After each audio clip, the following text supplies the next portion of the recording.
Insidious Threat Door dimulai pada 10 tahun setelah Josh dan Dalton Lambert ditutup mata batin mereka untuk bisa ingat dan mengakses dunia lain. Sedekade kemudian, keluarga Lambert berkumpul di pemakaman ibunda Josh, Lorraine.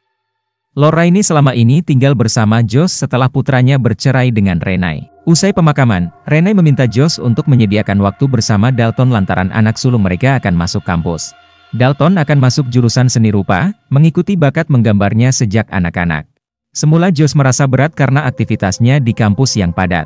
Renai pun kerap mengeluhkan Josh yang sering lupa dan bengong sehingga terkesan lupa memerhatikan anak-anak.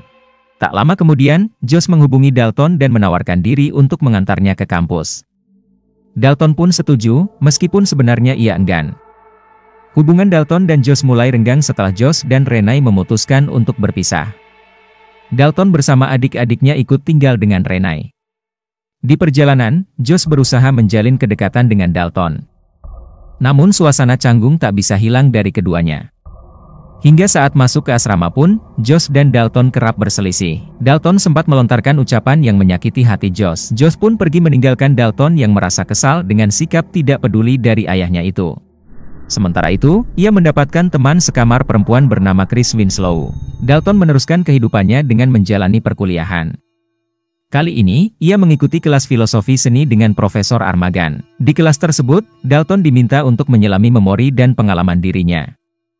Tanpa Dalton duga, aksi menyelami memori dan pengalaman itu justru membuka akses yang sudah ditutup sejak sedekade lalu. Sementara itu di sisi lain, Josh yang merasa dirinya sering lupa dan berhalusinasi menjalani pemeriksaan MRI. Di sana, ia mulai merasakan gangguan makhluk halus yang secara perlahan membuka kenangan masa lalu.